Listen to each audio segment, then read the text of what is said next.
खम्मनोपतीर्योचा अहंकार इतियम में भिन्ना प्रकृति रचता। तो उसका वही मतलब पृथ्वी अग्नि वायु आकाश और सत्वगुण रजोगुण तमोगुण ये 8 अंगों वाली प्रकृति देवी। दुर्गा सप्तशती में कहा है नारायणी देवी, तो गीता में कहते हैं प्रकृति देवी। तो रामचरितमानस में क्या कहा? उसमें ये कहा कि गो गोचर जह लग मन जाई सो सब माया जाने भाई। गो गोचर माने इंद्रियों का विषय, ये पृथ्वी अग्नि वायु आकाश, और जह लग मन जाई, और मन कहाँ तक जाता है? 3 गुणों तक। तो 5 3 मिलके 8, ये माया नाम दिया रामचरितमानस में। रामचरितमानस में इसका नाम माया। तो दुर्गा सप्तशती में नारायणी देवी, तो गीता में प्रकृति। अब दुर्गा सप्तशती में ये कहा कि सर्व रूप, जब प्रार्थना की देवी की, तो सर्व रूप मई देवी सर्वम देवी मयम जगत अतो हम विश्वरूपाम त्वाम नमामि परमेश्वरीम।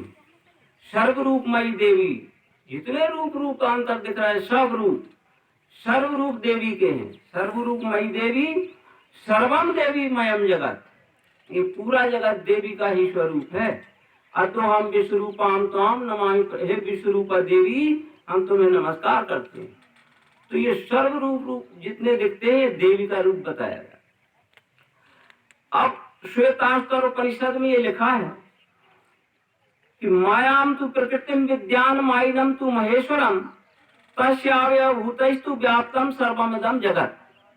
मायाम तु प्रकृतिम विद्धि, कोई बोले हमें माया देखना है, तो वो कह दिया उन्होंने ऋषियों ने उपनिषद में, तो मायाम तु प्रकृतिम विद्धि, प्रकृति को ही माया जानो। माया देखना तो प्रकृति का एक नाम माया भी है। तस्य अवयवभूतस्तु व्याप्तम सर्वमिदं जगत, उसके अवयवों से माने अंगों से, पृथ्वी जल अग्नि वायु आकाश सत्वगुण रजोगुण तमोगुण, इन 8 अंगों से पूरा जगत व्याप्त है। तो हमने ये देखा कि ये प्रकृति जो है इसका नाम जगदम्बा भी है, क्योंकि सबका जन्म प्रकृति से होता है। इसका नाम जगत जननी भी है, ऐसे नाम। और माता का स्थान पिता से भी ऊंचा होता है, इसलिए 9 दिन हम माता की आराधना करते हैं। परंतु माता को जानते नहीं है कि ये जो अनादि अनंत विस्तार में दिखने वाली यही माता है, और हम सब इसकी संतान हैं। हम सब इस प्रकृति माता की, नारायणी देवी की संतान हैं। अब यहाँ हम विचार करेंगे महाराज जी की बात। बकरा को मार दिया और कोई देवी को चढ़ा दिया बकरा, तो जिसका वो पुत्र है जगत जननी का, जगत जननी का क्या मतलब हुआ? जगदम्बा का, सबकी माता, कोई बाकी तो नहीं बचा। जगत माता सबकी माता है, और उसी के बेटा को हम मार के उसके सामने चढ़ाएंगे जगदम्बा के, खुश हो जाएगी। एक भाई दूसरे भाई को मारकर माँ के चरणों में समर्पित करे तो क्या माँ खुश हो जाएगी? नाराज होगी, दंड देगी। तो सब उसकी संतान है, सब भाई भाई हैं। ये जो है हिंसा करना कभी धर्म नहीं हो सकता। परम धर्म श्रुति विदित अहिंसा परम निंदासम अग्नगर हिंसा, ये रामचरितमानस के उत्तर कांड में लिखा। परम धर्म श्रुति विदित अहिंसा, अहिंसा वेद विख्यात परम धर्म है। यह अहिंसा क्या होता है? अहिंसा का मतलब है मन वचन कर्म से कारण किसी को न सताना, इसका नाम अहिंसा। अकारण न सताने का नाम अहिंसा है। फसल को चौपट कर रही इल्ली तो पाउडर डालो, अकारण मत मारो। भाई तार पे बैठी है डॉकरी या कोई पक्षी में कबूतर बैठा है बिजली के तार पे, मार दिया, क्या कर रहा था? हमारा कोई हानि पहुंचा रहा था? ये हिंसा है। तो तार पे बैठे हो कबूतर को मार देना अकारण मारा है, इसलिए हिंसा है। पर इल्ली मनुष्यों को बचाने के लिए मारी गई, इसलिए वो अहिंसा में आएगी। क्योंकि इस प्रकृति में सर्वश्रेष्ठ प्राणी मनुष्य है। मनुष्य को बचाने के लिए मनुष्यतर खानी हानि पहुंचाती तो मनुष्य को बचाया जा सकता है, एक नियम है। हिंसा जो है मन वचन कर्म से अकारण किसी को न सताना अहिंसा है। तो अब हम अकारण सताते, वो बकरे को ले आए, कान पकड़ के मार दिया, अकारण मार दिया, हमारा हमको क्या हानि पहुंचा रहा है? मारने वाले हम मारते रहते हैं अपने स्वार्थ के लिए, दूसरों की जान लेते हैं। अरे हम दूसरों को मिटाएंगे तो हम बचेंगे क्या? हम भी तो मिट जाएंगे। इतिहास में अपन पढ़ते हैं वहां स्कूलों में, एक डायनासोर नाम का प्राणी था, डायनासोर। जिनने किताबें नहीं पढ़ी होंगी, स्कूल में नहीं पढ़ो, उनको नहीं होगा मालूम, जिनने स्कूल में पढ़ा है उनको मालूम है। डायनासोर था, जब उसको नाश्ता करना होता था, कलेव कहते हैं जिसको, ब्रेकफास्ट सवेरे का, तो वो हाथी को खा जाता था। हाथी को ब्रेकफास्ट में खाता था वो, नाश्ते में। तो वो माने इसका मतलब है कि कोई नहीं था जिसको वो ना खा सके। जब हाथी को खा सकता है तो कौन बचेगा? है तो सब छोटे हैं। सबको खाने वाला डायनासोर बचा क्या? आज उसका नामो निशान नहीं बचा, मिट गया वो डायनासोर। पर बकरी कितनी सीधी सादी होती है, कान पकड़ के जहां चाहो वहां ले जाओ। उसने किसी को नहीं मारा आज तक, बकरी ने किसी को नहीं खाया, तो बकरी तो आज तक जिंदा है। अरे जो किसी को नहीं मारता, किसी को नहीं खाता, वो आज तक जीवित है। और जो सबको मार के खाता था, उसका नाम निशान मिट गया डायनासोर का। तो हम किसी भी ग्रंथ में ये नहीं है कि हिंसा करना धर्म है या पुण्य है। उसमें लिखा है 18 पुराण जो हैं, 18 पुराणों में 4 लाख श्लोक हैं। व्यास जी ने अपने पुत्र सुखदेव जी को 4 लाख श्लोक पढ़ाए, माने 18 पुराण समझाए। फिर बोले बेटा ये तो बताओ कि हमने क्या समझाया? अरे बोले पिताजी 4 लाख श्लोक में क्या बताओ, ये तो बहुत ज्यादा है। बोले बात है तो हमने बेटा 2 ही कही, बात तो तीसरी कही नहीं। 18 पुराण 2 बात के सिवा बात है 2 ही कही। पकड़ो हमने कौन 2 बातें समझाई इन 4 लाख श्लोकों में। आप सुखदेव जी बड़े ध्यान मग्न हो गए, मनन करने लगे, विचार करने लगे। विचार करते करते बोले पिताजी आ गई बात पकड़, आपने 2 ही बातें साची, 2 ही बातें समझाई हैं 18 पुराण। बोले कौन सी? बोले 18 पुराणेषु व्यासस्य वचनम द्वयम परोपकारः पुण्याय पापाय पर पीडनम। 18 पुराणों में आपने 2 ही बातें समझाई हैं।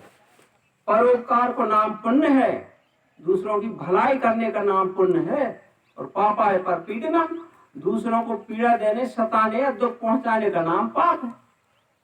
बस ये 2 बातें तो हैं ही 18 पुराण। अब रामचरितमानस में राम गीता आती है उत्तरकांड में। रामचंद्र जी अयोध्या प्रवासियों को अध्यात्म ज्ञान देते हैं, उसको राम गीता कहते हैं।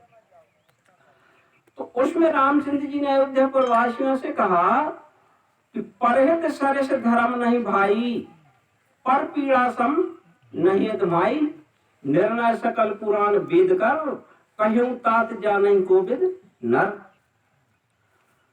तो परहित सरस धर्म नहीं भाई, हे भाइयों अयोध्या प्रवासियों, परोपकार ही धर्म है, और कोई धर्म नहीं होता परोपकार के अलावा।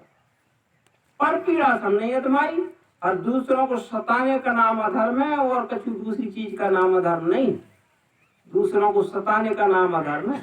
फिर देखो रामचंद्र ने प्रमाण किया, ये निर्णय सकल पुराण वेद कर कहूं, सब वेद पुराणों का फैसला बता दिया मैं। पूरे वेद पुराणों का इतना ही फैसला है कि परहेज धर्म है और दूसरों को सताना अधर्म है। इस सब वेद पुराणों का निर्णय मैंने बता दिया। निर्णय सकल पुराण वेद कर कहूं, पे जाने ही को विद्ना। विद्वान लोग जानते, जिनने वेद शास्त्र पुराण पढ़े हैं, उनको है पता कि यही 2 बातें हैं सब में। तो देवी, हमने कहा कि ये प्रकृति जो दिखती है अनादि, जिसके पृथ्वी जल अग्नि वायु आकाश सत्वर तम 8 भुजाओं वाली प्रकृति देवी है, ये तो सिद्ध हुआ। पर रामचरितमानस में एक और अड़चन आई। अरण्य कांड में रामचंद्र जी बोले कि गो गोचर जह लग मन जाई, सो सब माया जाने भाई, और मेर मोर तोड़ते माया, यही बस कीन्हे जीव निकाया। मेर मोर तोड़ते माया, मैं और मेरा तू और तेरा, ये है माया। एक बात तो कहेगा कि 5 तत्व 3 गुण वाली ये जो प्रकृति वित्ती, इसका नाम माया है। एक बात कही रामचंद्र ने। फिर दूसरी बात क्या कह दी कि मैं और मेरा तू और तेरा। अब इसमें क्या हो गया, मैं और मेरा, और तू और तेरा नहीं, तू तेरा भी मेरा। मेरा तो मेरा पर तेरा भी मेरा। अब मैं मेरा दिखने लगा, तू तेरा दिखने लगा, तो मेरा पर तेरा भी मेरा, अब तेरा भी हड़प लूं। इस तरह की माया के 2 स्वरूप बताए। फिर अब ये इसको हम साफ करेंगे अंत में। फिर ये कहा कि तही कर भेद सुनहु तुम सोऊ, विद्या अपर अविद्या दो। विद्या और अविद्या 2 है माया। माया के 2 स्वरूप हैं, विद्या और अविद्या। एक दुष्ट अतिशय दुख रूपा, और जावह जीव पराभवकूपा। एक तो बड़ी दुष्ट है, जिसके वश में हो गए जीव, जन्म मृत्यु के बंधन में बंधा है अथवा भ्रम के जाल में फंसा है, वो बड़ी दुष्ट है, दुख रूप है, वह अविद्या माया है। और एक रचैया गुण वह जाके प्रभु प्रेरित नहीं निजबलता के, एक सृष्टि की रचना करती है। 3 गुणों के द्वारा उत्पत्ति स्थिति लय करती है। उत्पत्ति करती है, स्थित रखती है और लय करती है। और 5 तत्वों में उत्पत्ति स्थिति लय 3 गुणों के द्वारा करती रहती है। 5 तत्व जड़ सकती हैं और 3 गुण क्रिया शक्ति हैं। तो 5 तत्वों के 3 गुणों की क्रिया से उत्पत्ति स्थिति लय प्रकृति देवी करती रहती है। तो एक रचैया गुण बह जाके प्रभु प्रेरित नहीं, परंतु ये प्रकृति देवी 3 गुणों से लीला चलाती, उत्पत्ति स्थिति लय की करती है, पर प्रभु प्रेरित परमात्मा की प्रेरणा से, खुद की शक्ति नहीं है देवी की भी, प्रकृति देवी की, कि ये लीला चला सके। परमात्मा की शक्ति से सब काम देवी में होता है।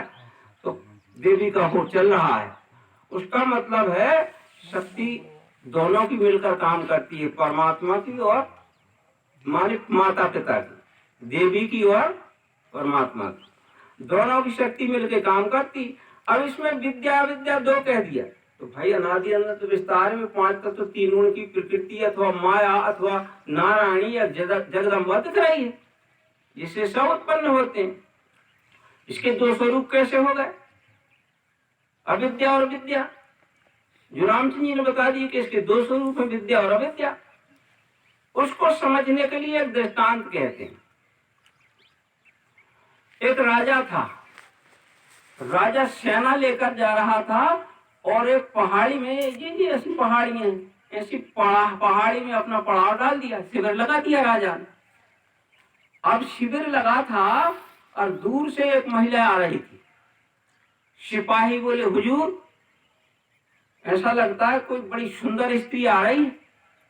अरे बोले, आने दो, मेरी इच्छा पूरी हो जाएगी। राजा बोला।